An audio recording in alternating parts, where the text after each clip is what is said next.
Gluta Rosa by Prisma's Beauty.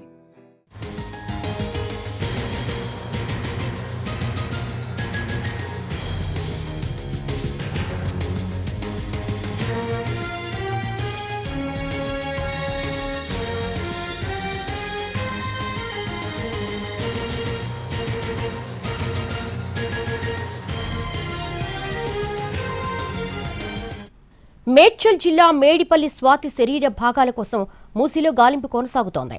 JRF హైడ్రాతో కలిసి పోలీసులు అణువణువు జల్లెడ పడుతున్నారు.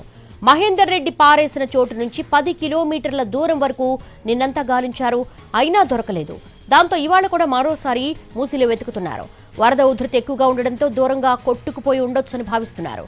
ఇదే విషయాన్ని స్వాతి పేరెంట్స్ కు చెప్పారు. అయితే తలా చేతులు పూర్తి భాగాలతోనే మృతదేహం అప్పగించాలని కుటుంబ సభ్యులు డిమాండ్ చేస్తున్నారు. లేని పక్షంలో మృతదేహం తీసుకెళ్లేది లేదంటున్నారు. ప్రస్తుతం గాంధీ హాస్పిటల్లో స్వాతి మొండె ఉంది. ఇక ఇదే విషయానికి సంబంధించి డీటెయిల్స్ మా ప్రతినిధి రవి అందిస్తారు. మేడిపల్లిలో భర్త చేతిలో హతమైన స్వాతి శరీర భాగాల కోసం మూసీ వద్ద ఇంకా గాలింపు కొనసాగుతోంది. అటు మేడిపల్లి పోలీసులతో పాటు డిఆర్ఎఫ్ టీమ్స్ హైడ్రా మూసీ కాలువలో నిన్నటి నుంచి గాలిస్తున్నారు. నిన్న చీకటి పడే వరకు గాలించిన ఎక్కడా స్వాతి శరీర భాగాలకు సంబంధించినటువంటి ఆనవాళ్ళు కూడా గుర్తించలేకపోయారు.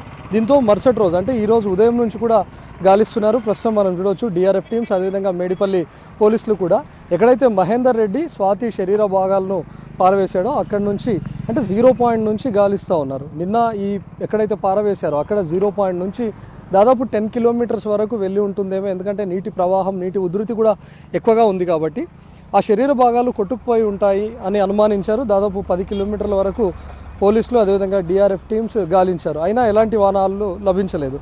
మరోసారి ఈరోజు కూడా స్టార్టింగ్ పాయింట్ నుంచే వీళ్ళ గాలింపు మొదలైంది. 3 కవర్లలో చుట్టి వేశాడు అని మహేందర్ రెడ్డి చెప్పాడు. ఎక్కడైతే పారవేశాడని చెప్తున్నారో అక్కడి నుంచే గాలిస్తున్నారు. ఒక కవర్లో తలకాయి, మరొక కవర్లో కాళ్ళు, మరొక కవర్లో చేతులను, ఇలా 3 సార్లు 3 కవర్లను తీసుకొచ్చి మహేందర్ రెడ్డి ఇక్కడ పారవేశాడు. ఎప్పుడైతే స్వాతిని ఇంట్లో హత్య చేశాడో తను వెంట తెచ్చుకున్నటువంటి హాక్సా బ్లేడ్తో ముందే కొని పెట్టుకున్నటువంటి హాక్సా బ్లేడ్తో